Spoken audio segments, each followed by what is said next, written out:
सभी विद्यार्थियों को नमस्कार। आपका maths capsule by G R Barle में हार्दिक स्वागत है। दोस्तों, आज की क्लास बहुत इम्पोर्टेंट होने वाली है और आज की क्लास जो है वो विशेषकर क्लास 5वीं और चौथी क्लास के लिए बहुत इम्पोर्टेंट है। ठीक है ना, बिल्कुल बेसिक सी क्लास है और 5वीं बोर्ड वालों के लिए बहुत उपयोगी है। तो अगर आपके ये क्लास काम की नहीं है तो मैं पहले बता दूं कि आपके जो भी छोटे भाई बहन हैं या आपके जो रिश्तेदार हैं उनको ये क्लास शेयर कर सकते हैं। ठीक है ना, ताकि अधिक से अधिक लोग इस क्लास का फ़ायदा ले सके। तो आज की क्लास रहेगी साथियों, आज की क्लास जो है मैथ्स में संख्या है।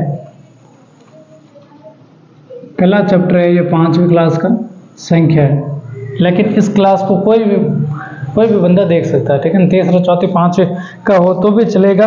और अगर किसी को मैथ की अच्छी जानकारी नहीं है और कोई गणित सीखना चाहता है तो उसके लिए भी ये क्लास बहुत इम्पोर्टेंट है। तो आइए आज की क्लास को शुरू करते हैं। तो पहला चैप्टर है क्लास 5वीं में, क्लास 5th का पहला चैप्टर है संख्या है। ठीक है, तो संख्या में क्या आती है? सारी संख्या आती है।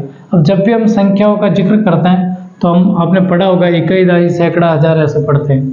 ठीक है ना, तो सबसे पहले कोई भी संख्या ले लो। मान लो यहाँ पे मैंने एक ऐसी संख्या ले ली। ठीक है ना, अब आपको एग्जाम्पल से ज़्यादा अच्छे से समझ में आएगा। मान लो ये संख्या है ना, 38,521 ये संख्या है, लेकिन मैंने इसको कैसे पढ़ी? अगर किसी को पढ़ना नहीं आता तो इसका जो पहला जो अंक है इसको इकाई कहा जाता है। क्या कहा जाता है? इकाई अंक। यानी किसी भी संख्या के पीछे का जो अंक होता है वो इकाई अंक कहलाता है। ठीक है, उसके बाद में दूसरा जो अंक होता है उसको दहाई कहते हैं। क्या कहते हैं? दहाई। फिर तीसरा जो अंक होता है उसको सैकड़ा कहते हैं। क्या कहते हैं? सैकड़ा। चौथा जो अंक होता है उसको हजार कहा जाता है। क्या कहा जाता है? हजार कहा जाता है। पांचवा जो अंक है उसको कहते हैं 10,000। क्या कहा जाता है? 10,000। ठीक है ना, तो पहले अंक को, पीछे वाले को इकाई, दूसरे को दहाई, तीसरे को सैकड़ा, चौथे को हजार, पांचवे को 10,000। क्योंकि 5वीं क्लास में अधिकतर 5 अंकों की संख्या तक की बात होती है, लेकिन इसके आगे भी होता है। ठीक है, लेकिन यहाँ से इकाई से स्टार्ट करते हैं। ठीक है, तो इस प्रकार से 10,000 में 2 अंक आते हैं। दोनों अंकों को साथ में पढ़ के, जैसे 10 ये 2 अंकों की संख्या है। ठीक है ना, इसको साथ में पढ़ा जाता है, 10 बोल दिया। ठीक है ना, इसी प्रकार यहाँ पे दोनों अंकों को साथ में पढ़ के फिर पीछे क्या लगाते हैं? हजार लगाते हैं। जैसे मैंने इसको पढ़ा 38,000। क्या पढ़ा? 38,000। ठीक है ना, मैंने 38 को एक साथ पढ़ा, पीछे हजार लगा लिया। ठीक है ना, ये सैकड़ा है, सैकड़ा का 100 होता है, पीछे क्या लगता है? 100 लगता है। सैकड़ा का मतलब 100 होता है। ठीक है ना, तो ये कितने? 5 है, तो 5 के पीछे 100 लगाने से हो गए 500। और पीछे वाले दोनों अंकों को एक साथ पढ़ा जाता है, तो एक साथ पढ़ेंगे तो कितना हो जाएगा? 21 हो जाएगा। कितना हो जाएगा? 21। मेरे हिसाब से ये बात आपको समझ में आई होगी। अगर बात आपको ये समझ में आई है तो यहाँ पे कुछ और भी समझना जरूरी है। क्या समझना जरूरी है? कि जो इकाई का एक इकाई का जो मान होता है वो हमेशा 1 होता है। ठीक है, एक अंक की संख्या ही होती है। अब वो 1 से 9 तक हो सकती है, 0 से 9 तक भी हो सकती है। ठीक है, अब जो दहाई होता है उस दहाई का मतलब होता है 10 होता है, 10 इकाई होता है। कितना होता है? 10 इकाइयाँ होती हैं।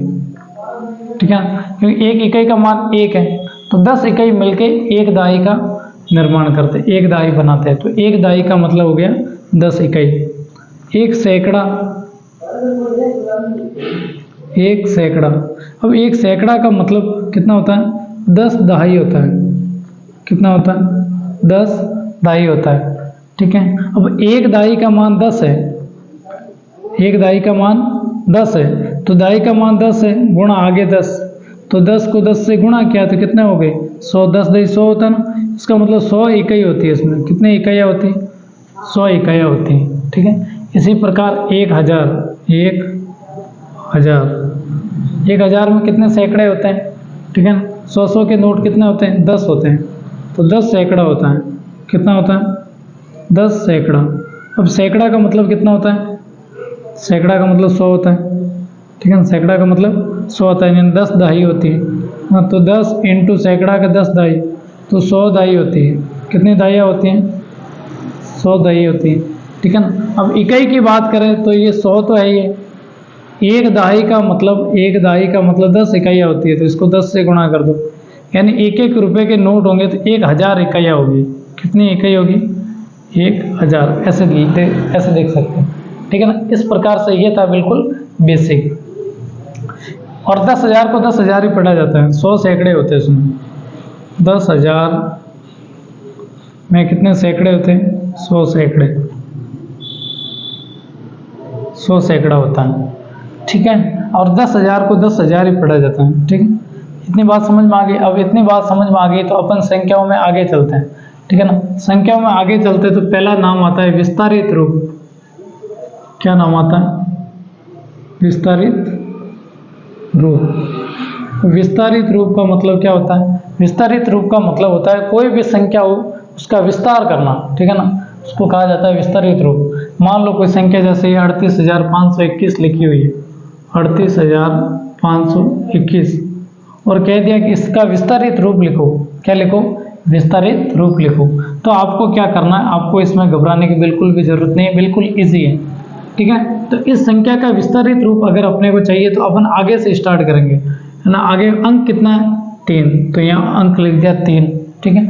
उसके बाद में कितने अंक पीछे? 1 2 3 4, तो जितने अंक पीछे होते हैं उतने जीरो लगा लेते हैं। तो 1 2 3 4 यहाँ करो प्लस, ठीक है। जो अंक है वो अंक लिख दिया, पीछे कितने अंक है उतने जीरो लगाना है, ठीक है। फिर दूसरा अंक ले लो, 8 ले लिया, 8 के पीछे कितने अंक है? 1 2 3, तो पीछे जीरो भी 1 2 3 लगेंगे प्लस। फिर 5 ले लो, 5 के पीछे कितने अंक है? 2 है, तो जीरो भी कितने लगाओ? 2 जीरो। फिर उसके बाद में कितना ले लो? 2 ले लो। फिर कितना अंक है पीछे? उतना जीरो लगाओ, 1 अंक है। फिर 1 अकेला बच गया पीछे। तो इकाई अंक हमेशा 1 अंक का ही होता है, मैंने कहा था 0 से 9 तक कोई भी अंक हो सकता है। तो इस प्रकार से इसको टुकड़ों में तोड़ना, 30,000 और 8,000, 38,000 और 500, 38,520 और 21, यानी 521, ठीक है। तो 30 और 38,521, यही तो है 38,521। तो किसी भी संख्या को टुकड़ा में तोड़ना, है ना, उसको क्या क्या कहा जाता है? विस्तारित रूप कहा जाता है, ठीक है। अब कोई भी संख्या मेरे हिसाब से आप विस्तारित रूप उसका निकाल सकते हैं। एक क्वेश्चन मैं आपको दे रहा हूँ जिसका आपको विस्तारित रूप कमेंट में निकाल के बताना है, ये इसका, ठीक है ना, इसका आपको विस्तारित रूप निकाल के बताना है। विस्तारित रूप निकाल लोगे? इसका आपको बताना है कमेंट में, ऐसा लिख के बताना है, ठीक है। आगे चलते हैं। तो आगे साथियों, आगे एक नाम आता है स्थानीय मान। क्या नाम आएगा?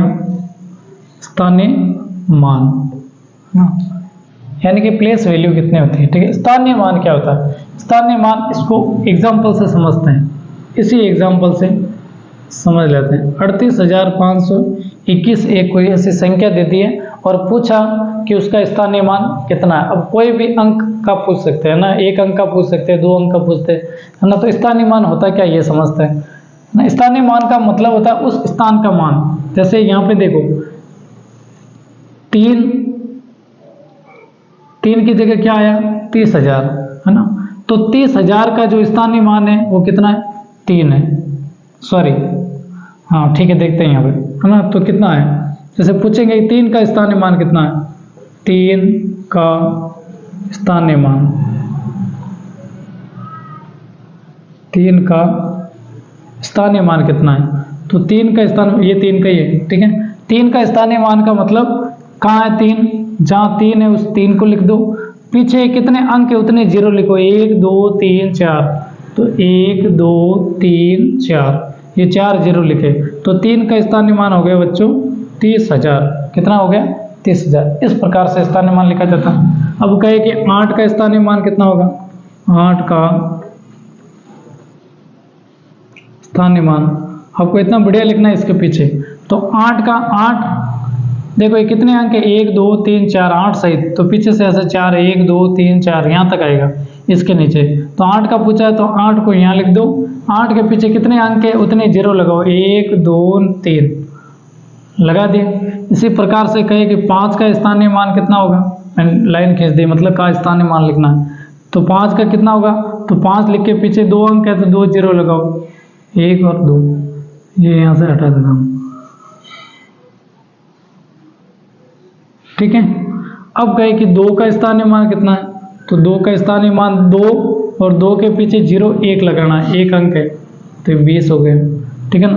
अब कहे कि 1 का स्थानीय मान कितना है, तो 1 का स्थानीय मान हमेशा 1, यानी कि पीछे वाले अंक का स्थानीय मान हमेशा वही रहता है, इकाई का मान वही रहता है, सेम टू सेम। अब एक स्पेशल इसमें बात जो याद रखने के हैं वो नोट लगा के बता रहे हैं कि 0 का स्थानीय मान हमेशा 0 होता है।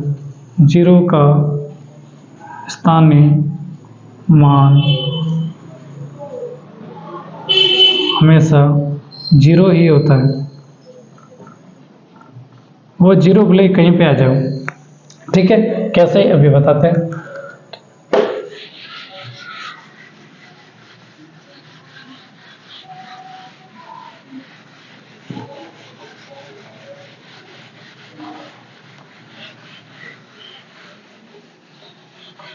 बिल्कुल बेसिक से स्टार्ट है। अगर किसी को गणित सीखनी है स्टार्टिंग से तो वो इस क्लास के बाद जितने भी क्लास आती है वो सारी क्लास अगर देखेगा तो गणित बहुत बढ़िया सीख जाएगा, ऐसा मेरा विश्वास है। ठीक है, कैसे 0 का स्थानीय मान, तो मान लो एक कोई संख्या ले ली, ऐसे कोई संख्या ले ली। ठीक है ना। इस संख्या में कहे कि 8 का दो ही कोई संख्या पूछ ली कि 8 का स्थानीय मान कितना होगा, 8 का स्थानीय मान कितना होगा। तो आपको 8 ढूंढना, 8 कहाँ है, ये 8, तो बराबर 8 तो लिख ही दो, जो पूछा उसका 8 तो लिख ही दो। पीछे कितने अंक है, 1 2 और 3, तो पीछे 0 पे कितने लगाएंगे, 3। हाँ समझ में। ठीक है ना, यानी जो अंक है वो अंक लिख दो, उस अंक के बाद में कितनी संख्या है कितने अंक है उतने 0 लगा लेना। ठीक है ना। अब कहे कि 0 का स्थानीय मान कितना होगा, 0 का स्थानीय मान, 0 का स्थानीय मान बच्चों 0 ही होता है, भले वो 0 के पीछे एक अंक है फिर भी ये 0 का 0 ही रहता है ना। आप चाहो तो यहाँ भले 2 0 लगा लो, लेकिन 0 अकेला कितना ही लगा लो उसका कोई प्रभाव नहीं पड़ता है। हाँ, लेकिन अगर 0 किसी भी संख्या के पीछे जुड़ जाता है तो उस संख्या का मान 10 गुना बढ़ जाता है। ठीक है ना। जैसे मान लो 10 है, ठीक है ना, 10 है, 10 के ये 10 है, 10 के पीछे एक 0 चिपका दो, कितना हो गया, 100, है ना। पहले ये 10 था, अब कितने गुना हो गया, 10 गुना हो गया। 10 को 10 से गुणा करने पे कितना था, 100। हाँ, मान लो 20 है, 20 के पीछे 0 लगाएंगे, पहले ये 20 था, ठीक है ना, तो 10 से गुणा करो 200 हो जाता है, यानी मान कितना गुना बढ़ जाता है, 10 गुना बढ़ जाता है। लेकिन ऐसे रहे। और कोई संख्या मान लो, जैसे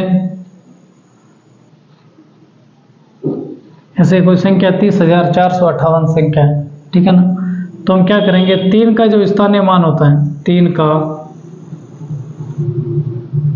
स्थानीय मान, तो 3 का स्थानीय मान बच्चों ये 3 लिख दिया, फिर पीछे 1 2 3 4 4 अंक है तो 4 0 लगाएंगे, लगा दिया मैंने।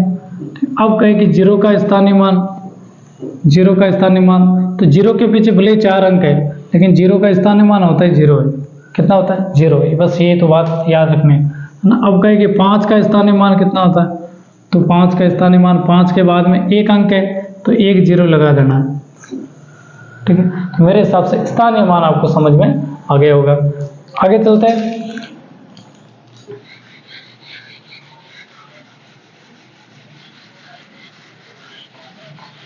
जो भी इस क्लास को देख रहे हैं वो ज़्यादा से ज़्यादा इस क्लास को शेयर करें, और विशेषकर आपके जितने भी छोटे भाई बहन हो या आस पड़ोस में जितने भी, उन तक ये वीडियो जरूर पहुंचाएं, ठीक है। और आपको भी गणित सीखनी है तो आप हमारे साथ जुड़े रह सकते हैं, ठीक है। आगे हैं संख्याओं की तुलना।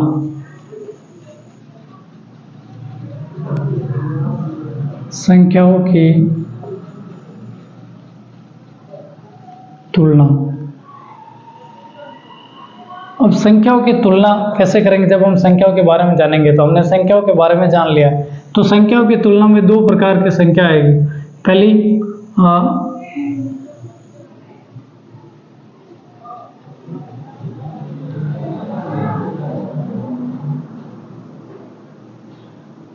पहले ये ले लेते हैं।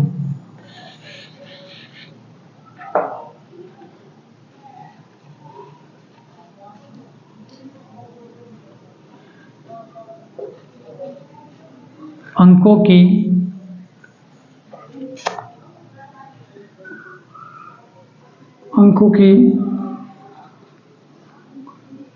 संख्या, क्या कहे उसको, अंकों की संख्या में, अंकों की संख्या के आधार पर, अंकों की संख्या के आधार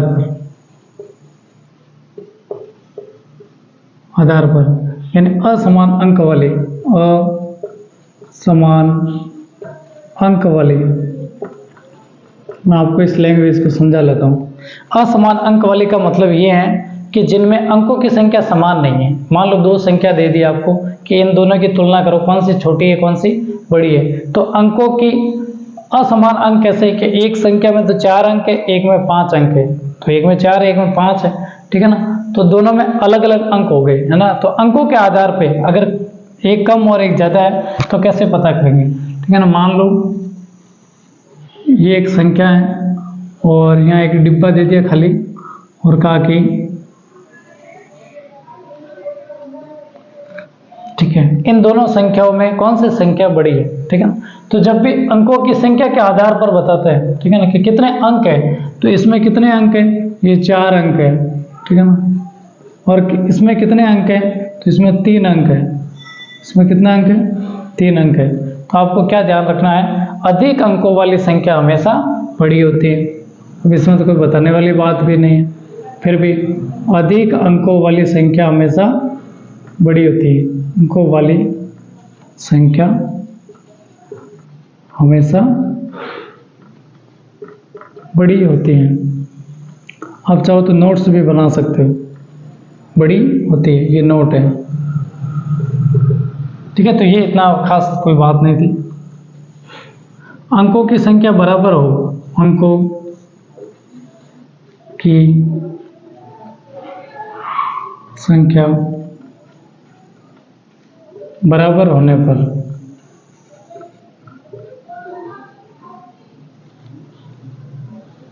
अंकों की संख्या बराबर होने पर, तो बराबर होने पे आपको क्या ध्यान रखना वो बता दें, ठीक है। मान लो ऐसी संख्या आ गई,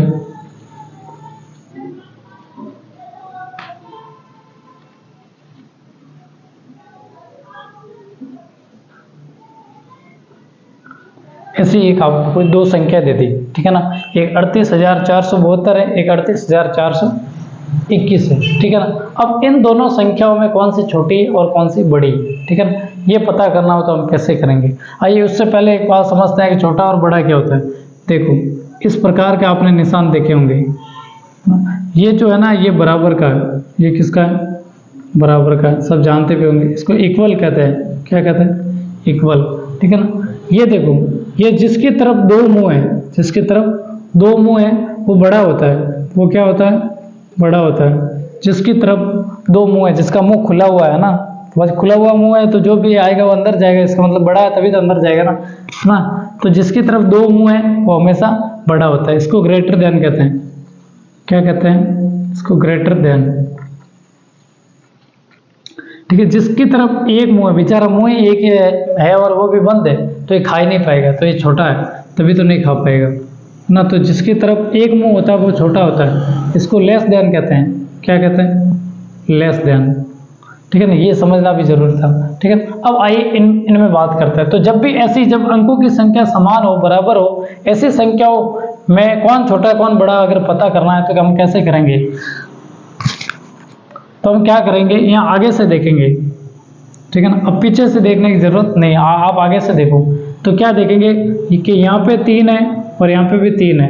इकाई, दहाई, सैकड़ा, हजार, 10,000, इकाई, दहाई, सैकड़ा, हजार, 10,000, यानी 10,000 के स्थान पे 3 है, लिख भी सकते हैं। 10,000 की जगह इधर भी 3 है, इधर भी 3 है। ये कितना, इकाई, दहाई, सैकड़ा, हजार, हजार की तरफ, हजार की तरफ इधर भी 8 है, इधर भी 8 है, इधर भी 8 है, इधर भी 8 है। ये भी दोनों बराबर है, ये भी दोनों बराबर है। फिर सैकड़ा की जगह, सैकड़ा, सैकड़ा की जगह यहाँ 4 है, यहाँ भी 4 है, यहाँ भी 4 है, ठीक है ना। तो सैकड़ा की जगह भी 4 4 है, बराबर है। तो ये दहाई है, ये क्या है, दहाई। दहाई में देखो यहाँ 7 है, यहाँ क्या 7 है, यहाँ दहाई की जगह कितना है, 2 है। देखो यहाँ बराबर नहीं है, तो यहाँ से पता चल रहा है कौन बड़ा है, तो कि 7 जो है वो 2 से बड़ा है। अब 7 पकड़ो, 7 का यानी इसमें, यानी कि ये सिद्ध हो गया कि ये वाली संख्या जो है इससे बड़ी है, 38,472। किससे बड़ी है, 38,421 से बड़ी है। तो इस प्रकार हम पता कर सकते हैं। या दहाई में भी अगर पता नहीं चलता है तो हम इकाई तक चले जाते हैं, ठीक है ना। तो ये था सबसे बढ़िया तरीका, अंकों की संख्या जब बराबर हो तब संख्याओं का पता कैसे करें, संख्याओं की तुलना कैसे करें, ठीक है। तो आज का ये था इम्पोर्टेंट वीडियो, है ना। मेरा आपसे अनुरोध है फिर से कि जितने भी आपके छोटे भाई बहन हैं उन तक ये वीडियो जरूर पहुंचाए, ठीक है। तो आज के लिए बस इतना ही, मिलते हैं अगले वीडियो में, तब तक के लिए धन्यवाद।